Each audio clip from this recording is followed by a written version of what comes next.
ప్రస్తుతం మనం ఖమ్మం జిల్లాలోని సుజాత నగర్లో ఉన్నాం. ఇప్పటి వరకు మనం జనతా గ్యారేజ్ చూసాం, ఇప్పుడు వనితా గ్యారేజ్ చూద్దాం. హలో అండి. కాదు ఏంటి టైర్, ఇంత పెద్ద టైర్ పెట్టుకుని చేసేస్తున్నారు మీరు ఒక్కరు, అసలు ఎట్లా చేయగలరు? అంటే మా ఆయన సపోర్ట్ ఉందండి. మా ఆయనకి ఒంట్లో బాగాలేనప్పుడు పరిస్థితి చాలా ఇబ్బందుల్లో ఉన్నప్పుడు ఒక తప్పలేదు పని నేర్చుకున్నాం. ఆయన బయటికి వెళ్ళినా ఇంట్లో వరకు చాలా ఇబ్బంది అవుతుంది. ఒక్కడ చేసినా వెళ్తాలే, ఇంట్లో తప్పనిసరి చేయాల్సింది వస్తుంది. పర్లే, హ్యాపీగా చేసుకుంటున్నా పని. చాలా విషయాలు మీతో మాట్లాడాలండి ఇప్పుడు, ఓకేనా? ఓకే.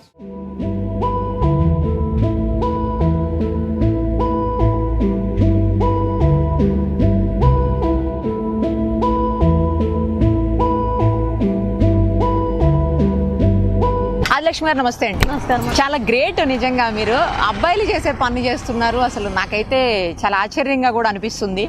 ఇప్పటి వరకు మేము జనతా గ్యారేజ్ చూసాం. జనతా గ్యారేజ్ అంటే ఎన్టీఆర్ గారి మూవీలో అబ్బాయిలు పనిచేయటం మొత్తం అందరికీ తెలుసు. వాళ్ళు గ్యారేజ్లో పనిచేయటం, వెహికల్స్ రిపేర్ చేయటం అంతా. ఇది వనితా గ్యారేజ్, ఆదిలక్ష్మి గారి వనితా గ్యారేజ్. అది ఎన్టీఆర్ గారి జనతా గ్యారేజ్, ఇది ఆదిలక్ష్మి గారి జనతా గ్యారేజ్, ఆదిలక్ష్మి గారి వనితా గ్యారేజ్. గ్రేట్ అండి. అసలు ఎందుకు మీకు ఈ వర్క్లోకి రావాలనిపించింది? ఎలా వచ్చారు అసలు ఈ వర్క్లోకి మీరు? అంటే మేము బతుకుదేరు కోసం 5-6 ఊర్లు తిరిగామండి. అసలు ఏ ఊరు మీది? మాది నేను పుట్టిన ఊరు అయితే అమ్మ వాళ్ళది పాత అంజనాపురం పక్కనే నివాసం, పక్కనే ఉంది. మా అత్తగారు వాళ్ళది టేకులపల్లి మండలం అని గుట్ట దగ్గర ఉంటుంది. అది ఊర్లోకి వెళ్ళేదాకా కూడా ఊరు ఆపడదు. ఇక ఏదైనా పనికి వెళ్ళాలన్నా గుట్టెక్కి దిగాల. అక్కడ భూమి లేదు, ఏం లేదు మాకు. ఇక మా వాళ్ళు నలుగురు, మా ఆయన అన్నదమ్మ తోడబుట్టిన వాళ్ళు అందరికి పెళ్ళిళ్ళు అయిపోయాయి. ఎవరు వాళ్ళు బతుకుతున్నారు. ఒక్కింట్లో నలుగురు ఉండలేము కదండి. చెల్లెకి పెళ్లి చేసి పంపించారు మా ఆడబిడ్డకి. ఇక ముగ్గురు ఒక ఇంట్లో ఉండలేరు కదా. ఎవరు బతుకు వాళ్ళు చేసుకున్నారు. ఇక చిన్న కొడుకు, నడిపి కొడుకు ఒకడు ఉన్న ఇండ్లను వాల్చుకున్నాడు. ఇక చిన్న అబ్బాయి మా ఆయన పెద్దోడు, ఇంటికి పెద్ద కోడలు అన్నట్టు.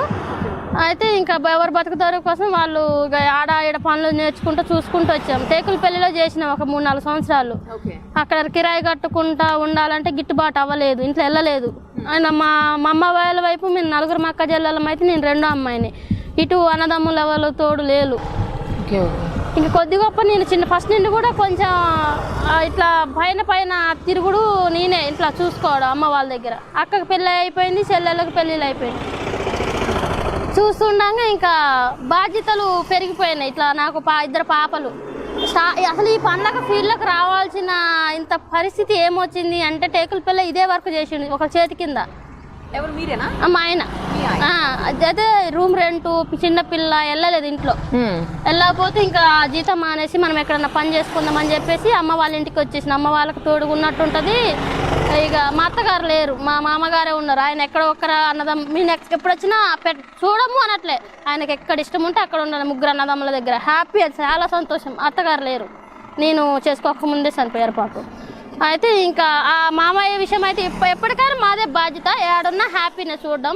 మేమైతే పనికి పంపించాం. మా చేతులు చల్లగా రెక్కలు చల్లగా ఉన్న నాళ్ళు కూర్చోబెట్టే పెడతాం. అమ్మ నాన్నకు కానీ మామయ్యకి కానీ అన్న ఆలోచనతో ఇంకా ఆయన ఇష్టానికి వదిలేసినాం. ఆయన ఎక్కడన్నా ఆడ 10 రోజులు 6 నెలల రోజులు వండుకుంటూ తిరుగుతాడు అతను. ఇక మా అమ్మ నాన్న అంటే ఏజ్డ్ అయ్యారు, పనికి వెళ్ళలేరు. ఇక సర్లే మా ఆయన అన్న ఇట్లా వెళ్దాము, మా అమ్మ వాళ్ళకి చేత కాదు కదా, మన పళ్ళంకి ఇచ్చుకుందామంటే అమ్మ వాళ్ళకి ఒక చిన్న కుంటు ఉంటే ఆ భూమిలో ఇండ్లు వేసుకొని ఇక వాళ్ళని చూసుకుంటూ మేము ఆడ పనికి పోయేటోళ్ళం. చాలా కష్టమైంది పనులు దొరకడం. 1 రోజు దొరికితే 2 రోజులు దొరుకుతలేదు. చాలా ఇబ్బంది అవుతాయి. ఇంకా ఆల్రెడీ పని నేర్చున్నావు కదా బావా. ఆ టైంలో ఏమైందంటే నేను 2వ ప్రెగ్నెంట్. మా 2వ పాప దగ్గరలో లేడు, డబ్బులు లేవు. కడప అటు పనికి వెళ్ళాడు, కరెంటు పనికి లైన్లు లాగడానికి. నాకు ప్రెగ్నెంట్ డెలివరీ డేట్ వచ్చింది. అప్పుడు బాధేసింది, ఆయన దగ్గర లేడు, మా అమ్మ నాన్న చేత కాదు, డబ్బులు లేవు. ఇది ఏంది పరిస్థితి? తిన్నా తినకున్నా అందరం ఒక్కాడ ఉండాలన్న ఆలోచన నాకు అప్పుడు వచ్చింది. పాప పుట్టిన 1 వారం రోజులకు వచ్చిండు చూడడానికి పనికి వెళ్ళిన అతను. ఏదన్నా అయితే పరిస్థితి ఇంకా మాకు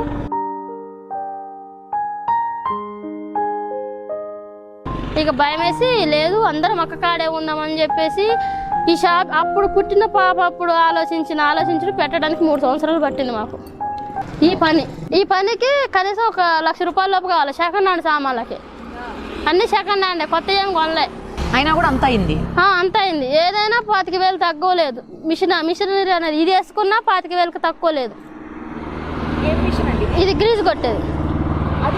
అది గాలి అది ఉంటే ఇందులోకి వస్తుంది, ఇందులో ఉంటేనే పని అయింది. ఒక్కదానికి ఒకటి లింకు, ఏది ఒకటి లేకున్నా కస్టమర్లు రాలు. అయితే ఇంకా పాపని పుట్టాక అట్లా లేదని చెప్పేసి ఇంకా 2 సంవత్సరాలు వెళ్ళింది, 3వ సంవత్సరం పడ్డది.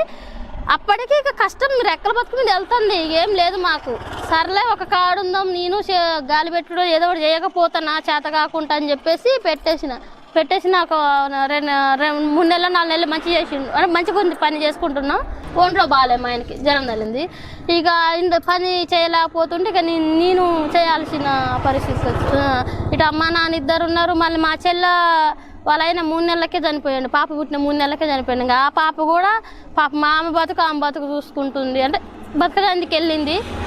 ఆ పాపను కూడా ముగ్గురు ఒక్క కాడ ఉంటే కొట్టుకుంటానని అమ్మలకు అప్ప చెప్పా పాపని, అమ్మ నేను అన్నీ చూసుకుంటా, మీరు ఉంచండి మీ దగ్గర, ఎందుకంటే ఈ ముగ్గురు ఇక్కడ పనికి వాళ్ళు కొట్టుకోవడం బాగా అల్లరి ఎక్కువ అవుతుందని పాపను ఆడుంచి ఈ 2 పాపల్ని వాళ్ళు ఒక్కటే బడికి పోతున్నారు, ఇక్కడ పక్కన స్కూల్కి పంపిస్తున్నా, చూసుకుంటున్నా. ఈ పనులకు దిగాల్సిన పరిస్థితి ఏంటంటే అంత కష్టం వచ్చింది, తినడానికి లేని పరిస్థితిలో కూడా చాలా ఇబ్బంది పడ్డా. ఎన్నాళ్ళు అయిందండి ఈ గ్యారేజ్ పెట్టి? అంటే 4 సంవత్సరాలు అయింది. నేను 6 నెలల కానిండి ఫీల్డ్లోకి దిగా, పెట్టిన 6 నెలల కానీ ఫీల్డ్లో దిగా. అంటే 3 సంవత్సరాలు వేసుకోండి ఇంకా, అంటే అప్పటి వరకు పై పని చేసినా కానీ 3 సంవత్సరాలు పర్ఫెక్ట్గా ఈ పని లారీలు కానీ ఏ పని అని చేసుకుంటాం. ఇప్పుడు ఏమేం చేయగలరు మీరు? ఈ లారీలు పంచర్లు అంటే 2 వీలర్ కానివ్వండి లారీల వరకు పంచర్లు వేస్తా. వెల్డింగ్ చేస్తుంటే కొంచెం ఇబ్బంది అయింది, ఏమైందో తెలియదు కానీ కళ్ళు పోయే పరిస్థితికి వచ్చింది. అప్పుడప్పుడు ఇబ్బంది పెడుతుంది కన్ను, నాకు అది టెన్షన్ ఎక్కువ అవుతుంది. ఈ వయసులో ఇప్పుడు పోతే ఇప్పుడే చిన్న పిల్లలు కళ్ళు పోతే పరిస్థితి ఏంది, పిల్లలకి ఏం ఆధారం లేదు, అమ్మ నాన్నకి ఏ అండలేరు అని వాళ్ళు భయం వేస్తుంది. అంటే ముందు అవి కూడా చేసేవాళ్ళు, వెల్డింగ్ పని కూడా చేసేవాళ్ళు? వెల్డింగ్ చిన్న చిన్న టాకాలు చేసేదాన్ని, ఏమన్నా ఇప్పుడు వెహికల్స్కి బండ్లకి వంగిపోయినాయి జాయింట్ పెట్టమని, లేదా లారీలకు డోర్లు లింకులు పెట్టమని అట్లా వస్తే అప్పట్లో చేసేదాన్ని. ఏదో ప్రమాదంలో కొంచెం దెబ్బ అయింది, హాస్పిటల్లో ఎల్వి ప్రసాద్ విజయవాడ పోతాకి 60,000 దాకా అయ్యాయి. ఇప్పుడు ఇంత పెద్ద పెద్ద వెయిట్ ఉంటాయి కదండి, ఇవన్నీ ఎట్లా తీయగలుగుతారు మీరు? బరువు మాకున్న కష్టాన్ని బట్టి ఇది బరువు అనిపించదు, వెనకున్న ఆలోచన చూస్తే ఇది ఎంతలే అనిపిస్తుంది.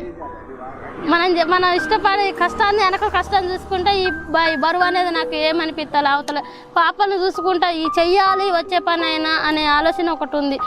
బడికి పంపిస్తామా ఫీజులు అంటారు, ఇంట్లో అంటారు అమ్మ నాకు పప్పలు కావాలంటారు, ఎట్టి తిరిగైనా రూపాయలు ఏంది వెళ్ళట్లేదు ఇంట్లో అయితే మాత్రం. ఇటు అమ్మ నాన్న వస్తే హాస్పిటల్కి వస్తే 500-600 ఎగిరిపోతున్నాయి. అమ్మ హాస్పిటల్ కాళ్ళని వస్తాను అని వస్తున్నారు, ఇంకా దగ్గరుండి చూంచాలి కదా, ఏ హాస్పిటల్లో పోయినా ట్యాబ్లెట్లో పోయినా 500 ఎగిరిపోతున్నాయి అమ్మకి నాన్నకి. ఇంకేం చేయాలా, తప్పట్లేదు, ఏ పని అయినా చేయక తప్ప.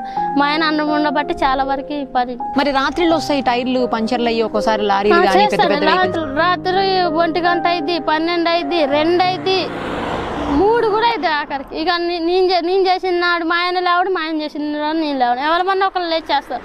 ఓపిక ఖచ్చితంగా ఓపిక పట్టాల్సి. ఎక్కడుంటారండి? ఇదే అండి ఇక షెడ్ ఇదే ఉండ మీద అన్ని. మరి మళ్ళీ ఏరే రెంట్ అంటే మాకు ఉండడం రెంట్కి ఇబ్బంది అయింది. ఇప్పుడు ఇది కూడా రెంటేనా? రెంటే అండి. మా ఎంత కట్టాలండి? 2,000 అండి. నెలకు 2,000 కట్టాలి. అది కూడా స్థలానికి కాబట్టి. అదే మన షాప్ షటర్ లాగా తీసుకున్నాం అనుకో 5-6 వేలు. అంతగా మనకి వెళ్ళాలా కట్టాలంటే కష్టం మనకి. ఇప్పుడు ఎంత వస్తుందండి రోజుకి, ఎంత సంపాదిస్తారు దీని మీద? మనం చెప్పలేము, మనం వచ్చే రోజు 500-600 వస్తాయి, రాని రోజు అసలు రాను కూడా రావు. అంటే ఇక గాలి పెట్టుకుంటే 200-100 వస్తాయి, వచ్చే రోజు 500-600-700 వస్తాయి. తక్కువలో తక్కువ అంటే ఎంత వస్తుంది? మంచిగా వచ్చిందంటే ఎంత వస్తుంది? మినిమం 1000 రూపాయల లోపు కిందకి, మంచిగా అయితే 1000 రూపాయల లోపు, తక్కువ అంటే 200 లోపు. మనకు వర్షాకాలము లాక్డౌన్లో ఇంకా చాలా ఇబ్బంది అయింది. వర్షాకాలంలో వెహికల్స్ తిరగవు, అందులో మనకు మెటీరియల్స్ సక్రంగా లేవు. లేకుంటే ఎండాకాలంలో మీరు ఎటు తిరిగైనా వర్కర్స్ని పెట్టుకునేంత పని వస్తుంది, మెటీరియల్స్ లేవు. ఈ మిషనరీలు అంటారే, ఈ మిషనరీలకి చాలా మంది ఇప్పుడు కార్లు ఉన్నాయి, కార్లతోటి చేతులతో నచ్చట్లే పనాలు, వీటి పానాలతో కొడితే నచ్చుతలే. మీరు లేటెస్ట్గా మిషనరీ వచ్చింది, దెబ్బ తగలకుండా వస్తున్నాయి అవి కావాలంటున్నారు. కార్లు వస్తున్నాయి, ఈ హైవే రోడ్డు బాగా కార్లు తిరుగుతున్నాయి. టైర్ మారవమ్మా అంటారు, తీసి ఇప్ప కొట్టపోతే వద్దు డిస్క్ పాడైద్ది అని చెప్పేసుకున్నాను. కార్ కానీ బైక్ ఇవంటే ఈజీగా తీయగలుగుతారు, వేయగలుగుతారు. ఇది చాలా పెద్ద వెయిట్ ఉంటాయి కదండి, ఎట్లా అసలు? నాకు అది ఇందాకటి నుంచి ఆశ్చర్యంగా ఉంది. ఇప్పుడు ఆ మధ్యలో డిస్క్ ఎట్లా తీస్తారు? తీయండి, రింగ్ తీయాలి, తీయండి. దీనికి పంచర్ వేస్తున్నారా? టూ తీసి పౌడర్ వేసి మళ్ళీ ఇది కొత్త టైర్, సీల్ టైర్ వేసుడు. ఆల్రెడీ పాత టైర్ పగిలింది, పాత టైర్ తీసేసి ఈ కొత్త టైర్ వేసినాం. కొత్త టైర్ పౌడర్ వేసి మళ్ళీ రింగ్ ఎక్కియాలి. ఎక్కించండి చూద్దాం ఎట్లా చేస్తావో చూస్తాను. కూర్చొని చేస్తారా? ఇది కూర్చొని చేసేది కాదండి, లేగాల. Okay okay. ఇప్పుడు ఫస్ట్ డిస్క్ తీయాలా? ఫస్ట్ ఈ లాక్ అనేది రింగ్ అనేది ఉంటది. ఈ రింగు తీస్తే మనకి కొంచెం పని తెలక. ఈ రింగే చాలా ఆడు, సింగిల్ రింగ్ చాలా ఆడు. డబల్ రింగ్ మామూలుగా మంచిగా ఉంటుంది తేలిగ్గా అన్నట్టు, కానీ ఇదే పరిస్థితి. సింగిల్ రింగు ఒక్కొక్కసారి మొగోళ్ళకి ఇబ్బంది పెట్టింది. ఇది లాక్ ఉంటుంది, లాక్ అన్నట్టు. మీరు రాత్రిలో 2 వరకు 3 వరకు పని చేస్తా ఉంటానన్నారు. అన్ని టైంలో రావు, వచ్చే టైంలో మాత్రం వదలం. అదే అలా ఎప్పుడన్నా చేసేటప్పుడు మీకు ఏదైనా ఇబ్బందులు ఎదురయ్యాయా ఆ టైంలో చేయటం వల్ల? అంటే నేను నా విషయంలో నేను ఇట్లా చేయడానికి మా ఆయన సపోర్టు. అంటే మా ఆయన మంచిగా మొగుడు మంచివాడు అయి ఉంటే మనకి ఏ బెనిఫిట్ అయినా ధైర్యంగా చెప్పుకోగలుగుతాం.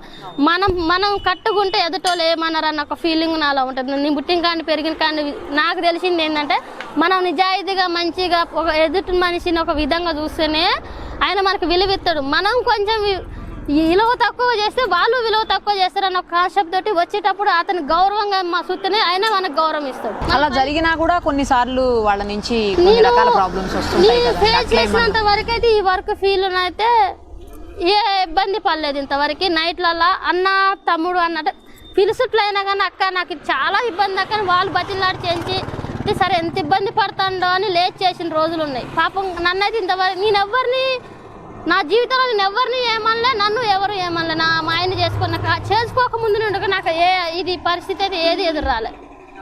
నన్ను చూసేటోళ్ళు కూడా మరి నేను పుట్టి పెరిగిన కానిండి కూడా అక్క నువ్వు ఇది అనేటోళ్ళు ఎక్కడ ఎంక్వైరీ చేసుకున్నా ఏ పద్ధతిలో ఉంటారు కాదు అనట్లేదు.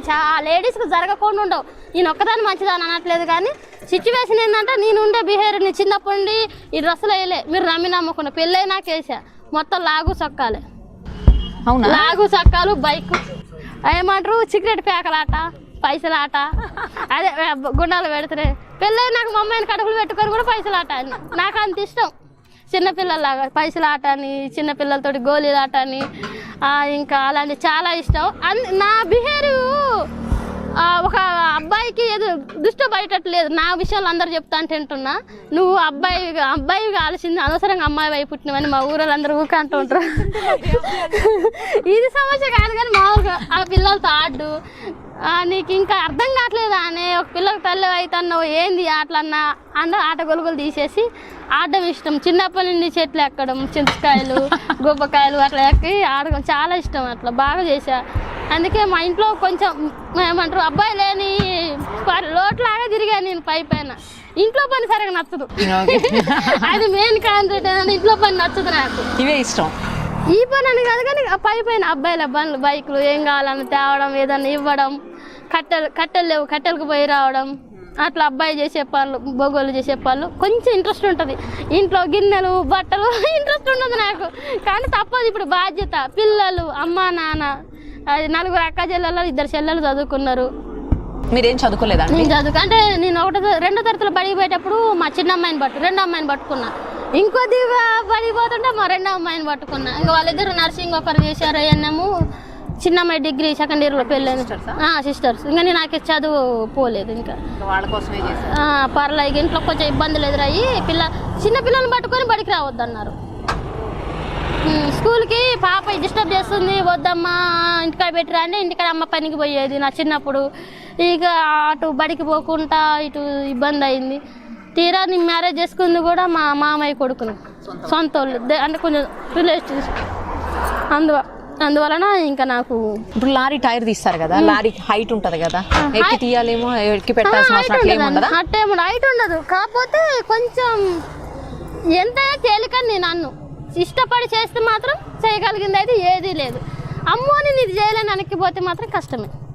ట్రై చేయాల, మ్యాక్సిమం వస్తుందో రాదా అని 1కి 2 సార్లు ట్రై చేస్తే వస్తే హ్యాపీ, రాలేదనుకో ఇంకోసారి ముట్టుకోవద్దు. నేను చేసినందుకు నేర్చుకోవడానికి ఎంత టైం పట్టింది? ఇవన్నీ టైం ఏం అట్లే మా ఆయన చేస్తూ ఉంటే అటు వంట కాగానే వచ్చి ఎదురు కూర్చునేదాన్న, ఇది అంది అది అంది అని. స్టార్టింగ్ 3 నెలలు 4 నెలలు ఇట్లా చేస్తుండే అట్లా చేస్తుండని చూసుకుంటా. ఇక ఆయన బయటకు పోయింది అనుకో, వచ్చి పంచర్ వేయాలమ్మా కొంచెం అర్జెంట్ అమ్మా అంటారు. లేడీ ఒక భార్య భర్తలు వస్తారు, పాప ఉంటారు వాళ్ళకి. అట్లా 2-3 సార్లు జరిగింది నాకు.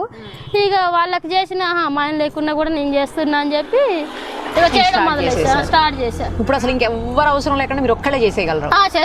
ఎందుకండి ఒకరోజు మా ఆయన లేనప్పుడు 4 టైర్లు 5 టైర్లు మార్చారు లారీలు. ఇలాంటి నైట్ లారీ మీద నుండి పోయినట్టుంది నా ఒళ్ళు నాకు. మనం తేలిక అనుకుంటాం, పడుకున్నాక అర్థమైంది నాకు మా బాయ్స్ ఎందుకు మందు తాగుతారా ఎంత పని చేశాను. కానీ అలాంటి అలవాటు మనకు లేదు. కానీ మ్యాక్సిమం చేసేటప్పుడు హ్యాపీగా వేసా, 6 టైర్లు 5 టైర్లు హ్యాపీగా వేసా పౌడర్. తర్వాత పొద్దుపోయినాక చల్లగా ఉంది. 1 2 అంటే మనకు ఫీలింగ్ ఏమి ఉండదు. ఒకేసారి 5 6 వేయడం అంటే చాలా నైట్ ఒళ్ళు నాదేనా అన్నంత అదే అడగబోతున్నాను. బాడీ పెయిన్స్ అవన్నీ వస్తాయా నైట్? ఘోరంగా వస్తాయి, కానీ డైలీ చేస్తే రావు. కానీ మనకి ఎప్పుడో ఒకసారి వస్తుంది పని ఎక్కువ. మనకు డైలీ రోజు 2 3 వేసుకో, ఇంట్లో వెళ్ళిద్ది పని, ఒళ్ళు మంచి సరిపోద్ది. కానీ ఎప్పుడో నెలకు ఒకసారి 10 రోజులకు ఒకసారి అట్లా వచ్చిందాకో అలసిపోతాం.